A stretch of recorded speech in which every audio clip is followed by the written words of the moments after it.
अयोध्या की पावन धरती से कुछ किलोमीटर दूर एक ऐसी दरिंदगी और हैवानियत की घटना सामने आई जिसने लोगों को ही नहीं, सरकार को भी रोने पे मजबूर करके रख दिया।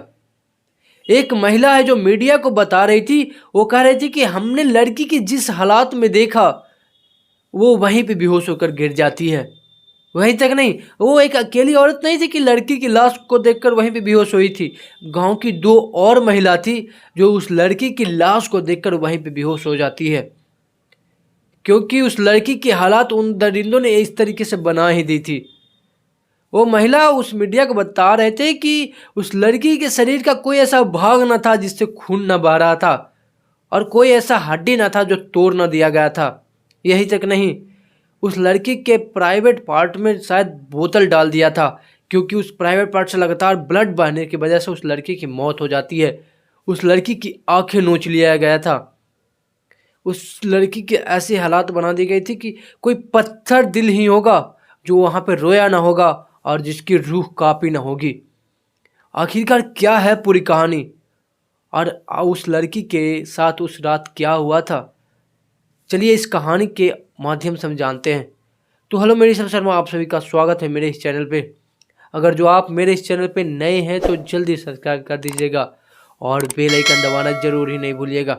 अगर जो आप ये वीडियो फेसबुक पेज पे देख रहे हैं तो फेसबुक पेज को फॉलो और वीडियो को लाइक और वीडियो को शेयर जरूर करिएगा। तो आज की सच्ची कहानी हम सुनाने जा रहे हैं वो उत्तर प्रदेश की है। उत्तर प्रदेश के अयोध्या से 10 किलोमीटर दूर एक चौकी होती है जिसका नाम होता है दर्शन चौकी, और उस दर्शन चौकी से 3 किलोमीटर दूर एक गांव पड़ती है। माफ़ कीजिएगा, हम इस गांव का नाम नहीं ले सकते हैं। उस गांव में तारीख 30 जनवरी 2025 रात के 10 बजे करीब एक लड़की जिसकी उम्र होती है 22 साल और उसकी मानसिक संतुलन थोड़ी ख़राब थी, यानी उसकी दिमाग उतनी ज़्यादा विकसित नहीं थी। वह अपने घर परिवार से यह कहकर निकलती है कि पास में ही पूजा का फंक्शन हो रहा है, वो वहाँ पे देखने के लिए जा रही है। रात के 10 बजे, मतलब पास में ही हो रही, तो उसके पेरेंट्स बोले कि ठीक है तुम जाओ, और वो निफिकिर होकर उसके सारे परिवार जितने माता पिता और भाई बहन घर में सो जाते हैं। सुबह होती है, परिवार सारे लोग उठते हैं तो घर में वो लड़की अभी तक पहुंची नहीं। अब उसके परिवार की हालत ख़राब होने लगी कि आखिरकार बच्ची है जो रात को 10 बजे गई है और वो वापस घर आ जाएगी, यह सोच के ये लोग सोए थे। लेकिन अभी सुबह भी हो गई लेकिन वो लड़की वापस घर नहीं लौटी है।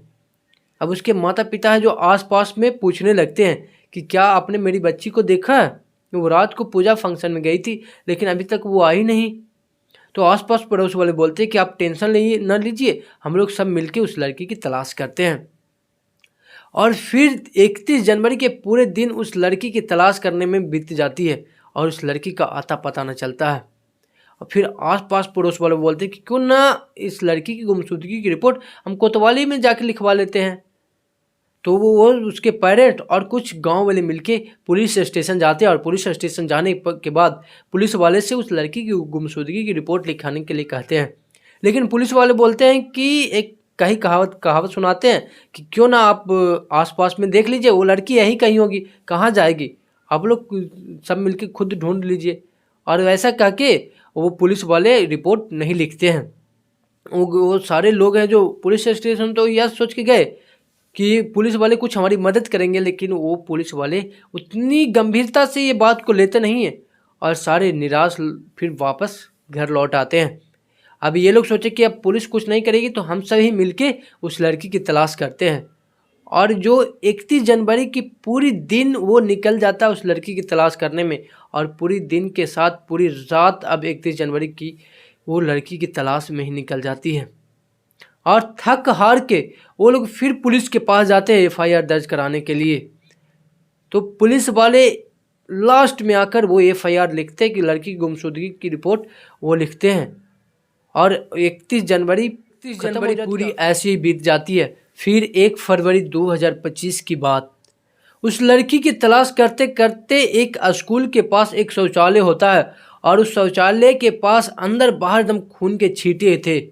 और ऐसा कोई नहीं होता कि किसी को चीज़ के घिसटते हुए लेकर जाता है, उस प्रकार से निशान बनते हुए एक खेत के पास जाता है, और वहीं खेत के पास एक बगिया होती है। उस बगिया के पास लड़की के कपड़े, मतलब जितने सारे लड़की के कपड़े होते वो वहाँ पे मिलता है। और उस कपड़े में कुछ पोटी लगी हुई थी। तो वो लोग देख के सोच सकते हैं कि उस लड़की के डर के मारे जो बाथरूम या पोटी निकल जाती है। यही तक नहीं, अब उस लड़की की तलाश करते करते बांस के गेहूं के खेत के पास एक सूखा नाला होता है और उस सूखा नाला में उस लड़की की अर्धनंगी लाश रहती है। नंग लाश होती है उस लड़की की। उस लड़की की लाश देख के उसके जितने सारे लोग ढूंढ रहे थे, फिर सारे गांव वाले को पता चलता है कि आखिरकार लड़की मिल जाती है। उस लड़की की लाश को देखने के लिए बहुत सारे वहाँ पे भीड़ इकट्ठा हो जाता है। और एक औरत है जो मीडिया को बता रही होती है कि जैसे ही उस लड़की की लाश देखी तो वो वहीं पे बेहोश होकर गिर जाती है, क्योंकि उस लड़की की ऐसी मतलब स्थिति दी गई थी। यही तक नहीं, उस लड़की की आंख नोच लिया गया था। उसके प्राइवेट पार्ट से लगातार ब्लडिंग बहने की वजह से उस लड़की की मौत हो गई थी। उसकी पसलियाँ तोड़ दिया गया था। देखने से लग रहा था कि उसके हाथ पैर भी तोड़ दिए गए थे। जैसे ही वो गांव वाले उस लड़की को देखे तो वहाँ पे उन सबको एकदम से रो रो कर बुरा हाल हो गया। उसके परिवार वालों को भी वहाँ पे रो रो कर बुरा हाल हो जाता है। फिर उसी गांव वाले में से किसी एक ने पुलिस स्टेशन कॉल किया। फिर घटनास्थल पर तुरंत पुलिस पहुंचती है और पुलिस पहुंचने के बाद अब पुलिस वाले यहाँ से अपनी काम चालू करते हैं।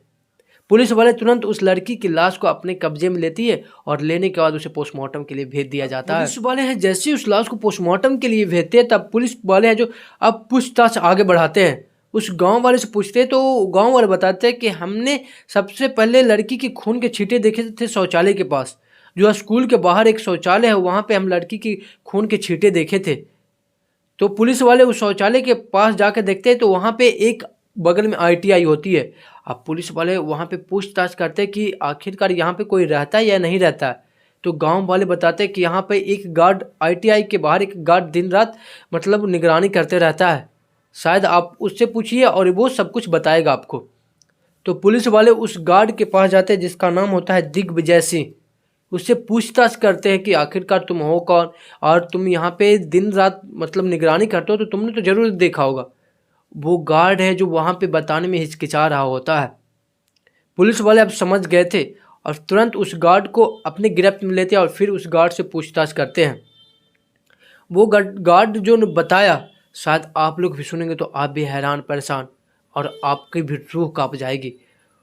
उस गार्ड ने बताया कि वो 30 जनवरी की रात लगभग 8-9 बजे करीब वो आशापुर से शराब के ठेके पे जाता है। उसके साथ एक और होता है जिसका नाम होता है हरिराम कोरी।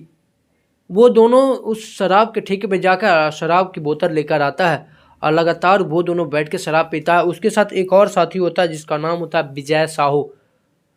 वो दोनों शराब पीकर वहाँ पे टूल हो जाता है और जैसे शराब खत्म होती है तो विजय साहू अकेले उस शराब की ठेकी पे जाता है, क्योंकि पुलिस वाले को वहाँ पे छानबीन करने से पता चलता है कि जो आशापुर में जो शराब का जो ठेका था वहाँ पे एक CCTV कैमरा लगा हुआ था। उस CCTV कैमरा में पूरी मतलब वीडियो रिकॉर्ड हो गई थी कि वो लोग वहाँ पे रात को जाता है और शराब कीन के और वापस यहाँ पे आकर शराब पीता है। वो रात की लड़की जैसे उस पूजा जहाँ पूजा हो रहा था वहाँ पे उस लड़की को जाते हुए देखता है, तो ये इन तीनों है जो वहाँ पे उस लड़की को किडनैप कर लेता है और किडनैप करने के बाद इसे पास के जो शौचालय नहीं था वहाँ पे लेकर जाता है और लड़की के साथ वहाँ पे बदतमीजी करता है। और जैसे ही लड़की चिल्लाने की कोशिश करती है तो वहाँ पे जो पूजा में जो लाउड स्पीकर था उसकी आवाज़ ज़्यादा होने के कारण लड़की की आवाज़ वहीं पे दब जाती है। लड़की बचाव करने की कोशिश करती है तो उन तीनों दरिंदों ने उस लड़की के हाथ पैर तोड़ देता है, उसकी आंखें नोच लेती है और तीनों है जो बारी बारी के साथ उस लड़की के साथ हैवानियत करता है। और यही तक नहीं, उस लड़की के प्राइवेट पार्ट से में बोतल डाल दिया था, डंडा डाल दिया था। उस लड़की जितना बोल सकते हैवानियत कर सकता उतना हैवानियत करता है उस लड़के के साथ। फिर पता चलता है कि लड़की की जान चली गई है तो वो क्या करता, वहाँ से घिसियाते या फिर बोल सकते कि जैसे रगड़ता नहीं है वैसे रगड़ते उस लड़की को पास के एक नाले में फेंक देता है। पुलिस वाले ये बात सुनते हैं तो उनकी एकदम से रूह कांप जाती है। उसके बाद पुलिस वाले उन तीनों को गिरफ्तार करके फास्ट ट्रैक कोर्ट होती है ना, वहाँ पे जाकर पेश करते हैं। क्योंकि फास्ट ट्रैक कोर्ट में पेश करने की वजह यह थी क्योंकि उन तीनों दरिंदों को जितनी जल्दी सज़ा मिल सके उतना बढ़िया होगा, क्यों ना उन्हें जल्दी से जल्दी फांसी मिल जाए, क्योंकि उन तीनों दरिंदों ने इतनी बड़ी दरिंदगी की ही है कि जितनी जल्दी सज़ा मिल सकती है। क्योंकि उस बेचारी जिसकी मानसिक संतुलन मतलब जिसकी दिमाग की हालत उतनी अच्छी नहीं थी, और उस लड़की के साथ इन तीनों दरिंदों ने ऐसा किया था। उसी में से एक था जिसे लड़की जीजा कह के बुलाती थी, और जो विजय साहू था, सॉरी जो दिग्विजय था, वो उस लड़की से बदला लिया था, क्योंकि कुछ महीने पहले लड़की का जो भाई था उस दिग्विजय से झगड़ा कर लिया था। उसी का बदला ये दिग्विजय उसकी बहन के साथ लेता है, इस दरिंदगी की, इस हैवानियत से। पुलिस ने अपना काम तो कर दिया, अब क्या कोर्ट उसे कितनी बड़ी सज़ा देगी वो भविष्य के घर में ही छिपा है। आज हम जो कहानी बता रहे हैं वो 5 तारीख है, यानी 1 फरवरी की इस लड़की की लाश मिली थी। आज 5 दिन हो गए हैं, और उस लड़की के उन तीनों दरिंदों को अभी उतनी बड़ी सज़ा नहीं सुनाई गई है। क्या उस लड़की के उन तीनों हैवान को उतनी बड़ी सज़ा सुनाई जाएगी? ये तो भविष्य के ही घर में छिपा है। उसके बाद जैसे ही पूरी घटना उत्तर प्रदेश की सरकार को पता चली, तो उत्तर प्रदेश की सरकार ने उसके परिवार वालों को 4 लाख रुपये मुआवजा देने की बात कही है। और आदमी जितने सारे उन तीनों दरिंदों को सज़ा मिलने के बाद फिर 4 लाख रुपये देने की वादा किया है। क्या उन तीनों दरिंदों को सज़ा मिल पाएगी बड़ी से बड़ी? क्या उन्हें फांसी होगी? ये भविष्य के ही घर में छिपा हुआ है। तो दोस्त, मेरा यह क्राइम वीडियो बताने या सुनाने का यह मतलब नहीं है कि किसी को परेशान करना या किसी के दिल को ठेस पहुंचाना। मेरा ऐसा कोई मतलब नहीं है। मेरा बस मतलब है कि आप लोग सतर्क रहें और सुरक्षित रहें, और हो सके तो किसी की मदद करते रहें। तो ठीक है दोस्त, जाते जाते मैं ये कह देना चाहता हूँ कि अगर जो आप मेरे इस चैनल पर नए हैं तो जल्दी सब्सक्राइब कर दीजिएगा, और बेल आइकन दबाना जरूर ही नहीं भूलिएगा। अगर जो आप ये वीडियो फेसबुक पेज पर देख रहे हैं तो फेसबुक पेज को फॉलो, और वीडियो को लाइक और वीडियो को शेयर जरूर करिएगा। तो ठीक है दोस्त, फिर मिलते हैं ऐसे क्राइम वीडियो के साथ नेक्स्ट और अगले वीडियो में। तब तक के लिए इजाज़त दीजिए। जय हिंद।